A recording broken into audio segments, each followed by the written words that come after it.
I wasn't looking for love, not really. At 28, I was a rising star at my finance firm. Spreadsheets were my love language, and my cubicle felt more like home than any bar or dating app ever could. Then came Sarah's rooftop party. Sarah, my coworker and best friend, had a knack for dragging me out of my comfort zone. This time, it was a mixed crowd, a bunch of artists and musicians Sarah knew, and a few of the more normal people from the office. That's where I saw him. He was arguing, well, more like playfully sparring, with a guy over the best way to restore a brick building. He was tall and lean, with kind eyes and a mess of dark brown hair that looked like he just ran his fingers through it. He wore a worn leather jacket over a faded t-shirt that probably had a band logo I wouldn't recognize. The opposite of my usual button-down and slacks crowd, but something about him drew me in. So, you think slapping a fresh coat of paint on history is a good idea? He was saying, a playful smile on his face. The other guy, a stocky dude with a shaved head, rolled his eyes. Hey, it preserves the structure, right? Yeah, but it erases the character, the guy in the leather jacket countered. The cracks and the wear, that's what tells the story. I found myself walking closer, drawn to their easy banter. Just then, Sarah appeared beside me, a mischievous glint in her eyes. Amelia, this is Mark, she said, nudging me forward. Mark, this is Amelia, the spreadsheet wizard I was telling you about. Mark turned, his smile widening when he saw me. Spreadsheet wizard, huh? Sounds impressive. It pays the bills, I replied, feeling a blush creep up my cheeks. But I can also hold my own in a conversation that doesn't involve amortization schedules. I winked at Sarah, who snickered. Challenge accepted, Mark said, his voice warm and inviting. So, Amelia the spreadsheet wizard, what do you think about preserving history? We ended up talking for hours, about everything and nothing. He was an architect, passionate about restoring old buildings and giving them new life. I told him about my crazy hours at the firm and the satisfaction of closing a big deal. There were no awkward silences, just a comfortable flow of conversation that felt effortless. As the night wound down, we found ourselves standing by the railing, overlooking the city skyline. The air was cool, and goosebumps prickled my arms. This was fun, I admitted, surprised by the slight tremor in my voice. Yeah, he agreed, his gaze fixed on the glittering cityscape. I wouldn't mind doing this again sometime. Me neither, I blurted out, before I could overthink it. We met with Mark's parents, Martha and Arthur, at a fancy restaurant they picked. The conversation flowed easily enough, at first. We talked about the wedding plans, the venue I'd booked, a beautiful old converted library, and the caterer I was stressing over. Turns out organic, locally sourced canapés are a pricey business. Then, things took a weird turn. Martha, mid-bite of her lobster bisque, which she pronounced bisky with a forced accent, suddenly fixed me with a steely gaze. So, Amelia, she said, dabbing her lips with a napkin, Mark tells me you work in finance? Yes, I'm a financial analyst at a large firm downtown, I replied, unsure where this was going. Analyst, huh? Sounds important, Arthur chimed in, his voice booming across the table. You must do well for yourself. Mark, who had been mostly quiet up until this point, cleared his throat. Dad, come on. That's not what we're talking about. Just making conversation, son, Arthur said, waving his hand dismissively. He turned back to me. So, Amelia, you mentioned a firm? Big name, I presume? I told him the name of the firm, a global player in the financial world. A satisfied smile spread across Martha's face. Excellent, she declared. And you say you do well for yourself? Investments? Stocks? That kind of thing? Yes, I manage a portfolio, I replied, feeling increasingly uncomfortable. This felt more like an interrogation than a meeting with my future in-laws. A portfolio, huh? Martha leaned forward, her eyes gleaming. How much are we talking about here, dear? My jaw dropped. This was outrageous. Nobody, not even family, asked questions like that.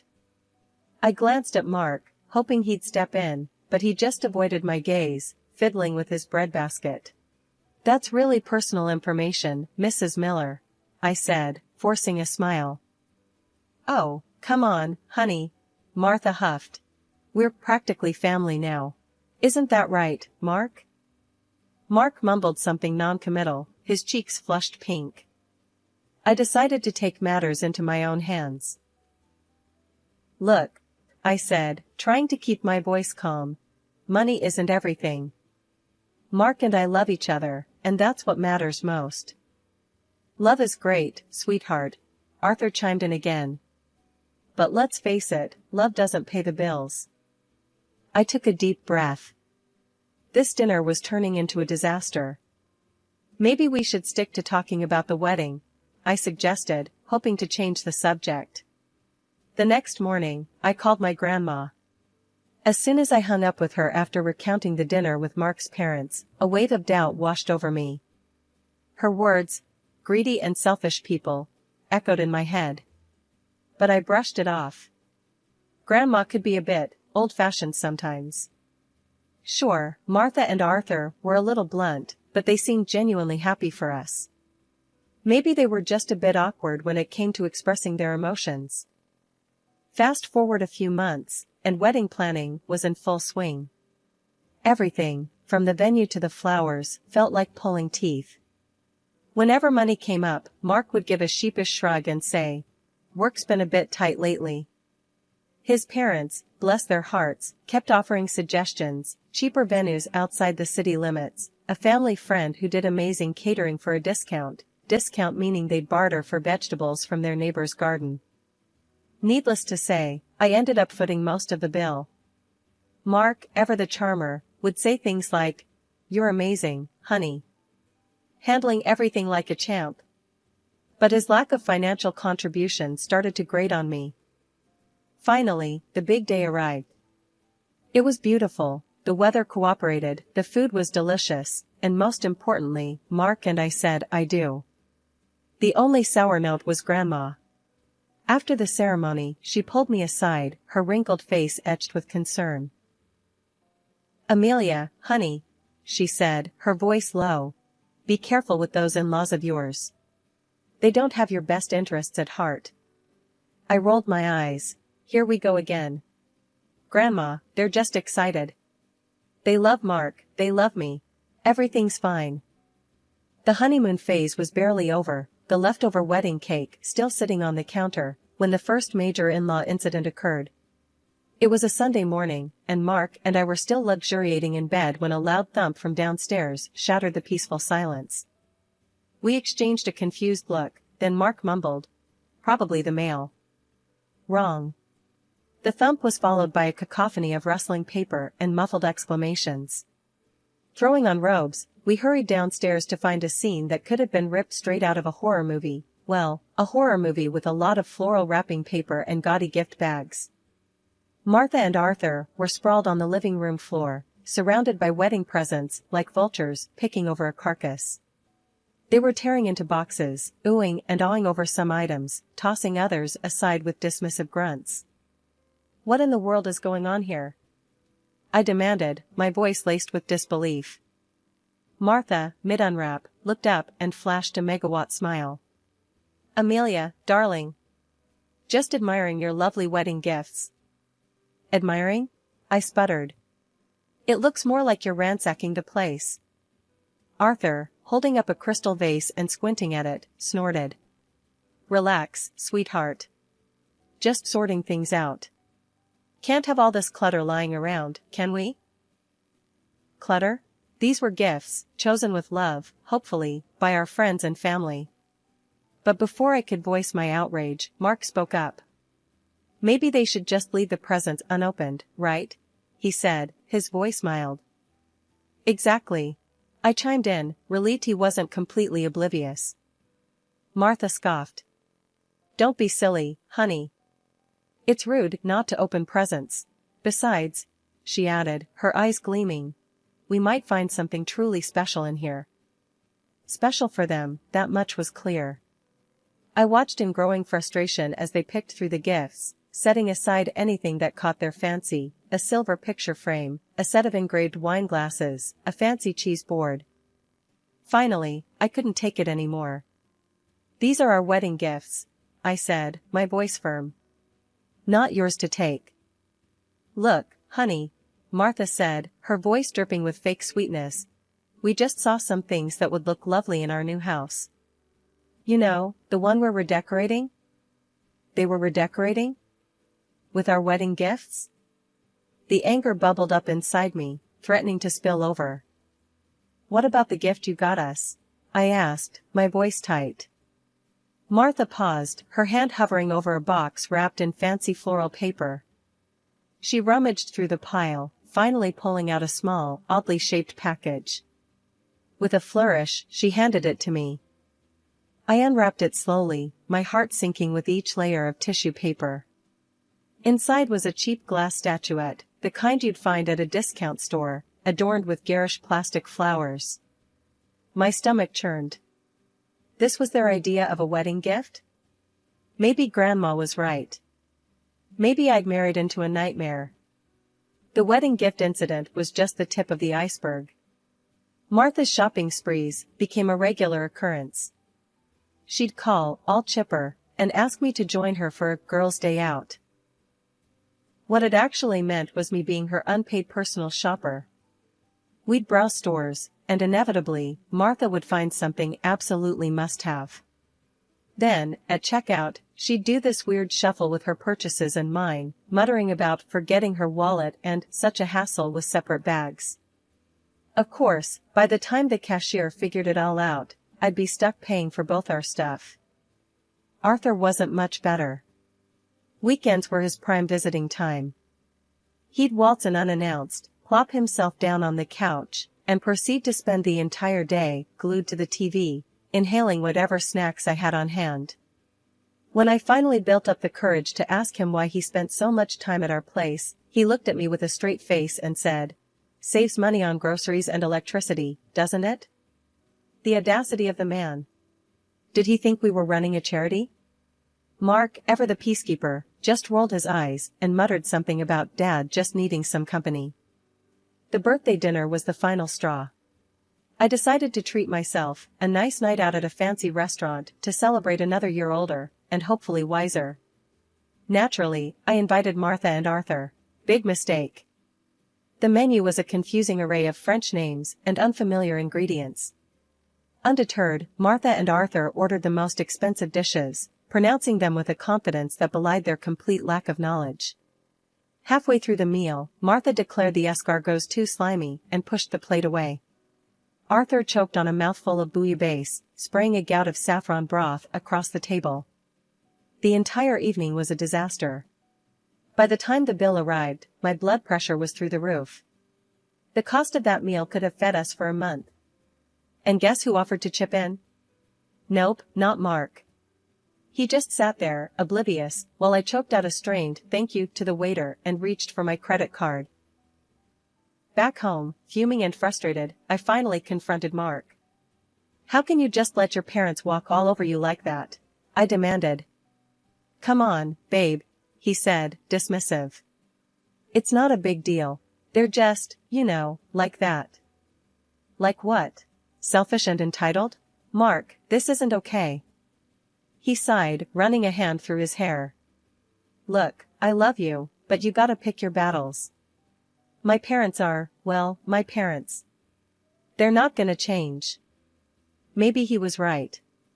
Maybe I had been naive, hoping to change them, to somehow mold them into the in-laws I'd always dreamed of. But the reality was staring me in the face. Martha and Arthur were who they were, and that wasn't going to change. The birthday dinner debacle was a turning point, but not the end. The in-law gift-giving strategy became painfully clear: shower us with cheap, impersonal trinkets on holidays and expect extravagant presents in return. A framed picture of a lighthouse for Christmas? Try a top-of-the-line espresso machine for Mother's Day, according to Martha's order. Any hint at the unbalanced value of gifts resulted in a lecture about family and not keeping score. My grandma, bless her soul, wouldn't dream of asking for anything. Every time I'd inquire about a holiday gift, she'd brush it off with "Honey, I have everything I need. Just come visit, that's all that matters." Meanwhile, Martha and Arthur treated gift-giving like a competitive sport. They'd show up unannounced, a triumphant glint in their eyes, brandishing their latest treasures. A chipped ceramic fruit bowl for Christmas? A set of mismatched oven mitts decorated with faded cartoon cats for Valentine's Day? Each offering felt like a slap in the face. The final insult came on Thanksgiving. This year, I'd opted for a quiet night in, just Mark and me, maybe order some takeout and watch a movie. But of course, Martha and Arthur had other plans. They barged in, laden with shopping bags, their faces plastered with self-satisfied grins. "Happy Thanksgiving, sweetie," Martha trilled, thrusting a brightly wrapped package at me. I unwrapped it with a sinking feeling. Inside was a gaudy scarf, the kind you might find at a gas station gift shop. Flowers were fake plastic, the fabric felt like sandpaper against my skin. "It's perfect, isn't it?" Martha beamed. "Matches your new coat perfectly." I forced a smile. The coat in question was a vintage find I'd scored at a thrift store. The scarf, well, it clashed spectacularly. "Thanks, Martha," I mumbled, trying to hide my disappointment. Arthur, meanwhile, was holding up a small box. "And for you, son," he declared, "a little something to help you unwind after a long day at work." Mark's eyes lit up. He eagerly tore into the box, revealing a pack of cheap drugstore cigars. The kind that smelled like dirty ashtrays and regret. "Thanks, Dad," he said, a genuine smile spreading across his face. That was it. The final straw. Here I was, staring at a birthday gift that insulted my taste and a husband who seemed more excited about a pack of drugstore cigars than his wife's well-being. The anger simmered inside me, threatening to boil over. But instead of exploding, I did something completely unexpected. I took a deep breath, forced a smile, and thanked them for the lovely gifts. A glimmer of hope arrived in the form of my work performance. I landed a coveted quarterly award, a hefty bonus that practically screamed, "Celebrate." Venice, with its romantic canals and rich history, had always been a dream destination. Knowing I spoke fluent Italian sealed the deal. This trip, I decided, would be a chance to reconnect with Mark, to escape the suffocating grip of his parents for a while. Except news travels fast, especially bad news to eager ears. Martha and Arthur, upon learning of our travel plans, descended like hungry vultures. "Venice, huh?" Martha cooed, her eyes gleaming with a disturbing avarice. "Sounds delightful. Always wanted to see those gondolas up close." "Actually," I said, trying to be polite, "this trip is just for Mark and me. A little romantic getaway." Arthur scoffed. "Come on, Amelia, don't be selfish. We've never been to Europe, let alone Venice. Think of the pictures." Pictures? This wasn't about a photo op with gondolas, it was about escaping their smothering presence. "I'm sorry," I said, my voice firm, "but this is a trip for two." My polite refusal triggered a meltdown of epic proportions. They called me selfish, greedy, accused me of trying to alienate Mark from his family. The worst part? Mark, ever the peacekeeper, didn't stand up for me. Instead, he mumbled something about maybe they could come along and it wouldn't be that bad. That's when I knew. This wasn't just about a trip anymore. This was about boundaries, about respect, about whether our marriage could survive his parents' constant intrusion. I looked at Mark, my voice laced with ice. "Absolutely not. This is our trip, and they are not invited." The fight that followed was brutal. Harsh words were exchanged, accusations hurled. By the end of it, a heavy silence had settled between us. We retreated to opposite ends of the apartment, a cold war brewing in our once happy home. Days blurred into one another, the silence in the apartment a constant reminder of the chasm that had opened between Mark and me. I didn't call his parents, the mere thought of their entitled whining made my stomach churn. Mark remained in his self-imposed exile, the only communication a terse, "good morning," mumbled in the kitchen each day. Then, on a random Saturday morning, I woke up to an empty apartment and a sinking feeling in my gut. My phone buzzed on the nightstand, the notification sound grating on my nerves. Glancing at it, my blood ran cold. Airline ticket confirmations. 3 of them. To Venice. Purchased from my account. Panic clawed at my throat. No. It couldn't be. But as I scrolled through the confirmations, the sickening truth settled in. Mark, with the audacity of a seasoned thief, had used my trusted access to our bank account to book not only his own ticket to Venice, but 2 more, for his precious parents. Hotel reservations, also courtesy of my hard-earned money, confirmed my suspicions. He'd gone behind my back, completely disregarded my feelings, and booked a vacation for himself and his leech-like family with my money. The anger, hot and furious, burned away the remnants of any affection I might have had left for him. My fingers flew across the screen, canceling the return flights and hotel rooms. Next, with a steely resolve, I revoked Mark's access to my bank account. One small act of defiance in the face of their colossal selfishness. A few hours later, my phone erupted with a call. Mark's name flashed on the screen, but I let it go to voicemail. The voicemail notification arrived a moment later, his voice laced with a mixture of panic and fury. "Amelia, where the hell are you? We're supposed to be checking into the hotel. What did you do with the tickets?" I deleted the message without listening. Then came a barrage of texts, from both Mark and Martha. A mixture of demands, accusations, and veiled threats. Mark's final message, though, sent a dark chuckle rippling through me. "If you don't give me back access to the account and get us on that damn plane, Amelia, we're done. Consider this your divorce notice." With a newfound clarity, I started making my own plans.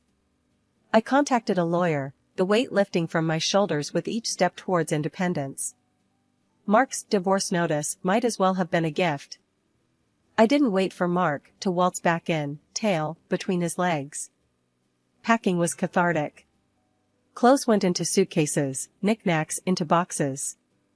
But the gifts from Martha and Arthur, those gaudy trinkets and mismatched sets, I left untouched.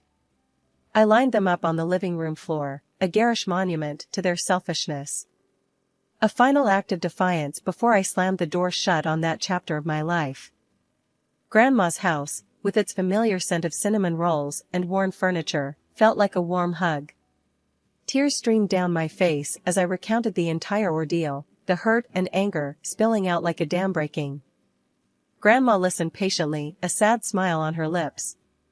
"I told you, honey," she said softly, her voice laced with a hint of "I told you so," but mostly concern. "But sometimes you gotta learn things the hard way." "You know," I said, a newfound determination settling in my voice. "Maybe this is a good thing. Now I know what to look for, what to avoid." A few days later, a knock on the door shattered the peaceful afternoon. My heart lurched, but before I could react, Grandma ushered me towards the back room.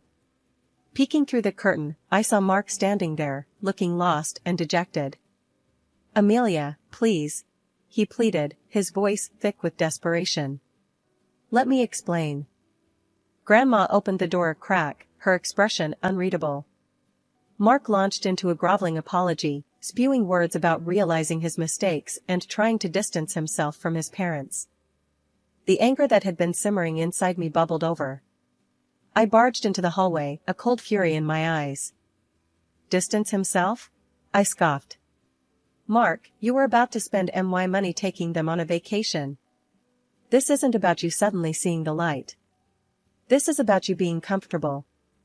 Comfortable because I paid the bills and bought your parents presents." He opened his mouth to protest, but I cut him off. "No, Mark. This is over. I don't want to build a life with someone who prioritizes comfort over respect, or someone who lets his parents walk all over him and his wife. I deserve better than that." Mark's face crumpled, but this time I felt no pity. The door shut with a finality that echoed in the silence that followed. Maybe Grandma was right.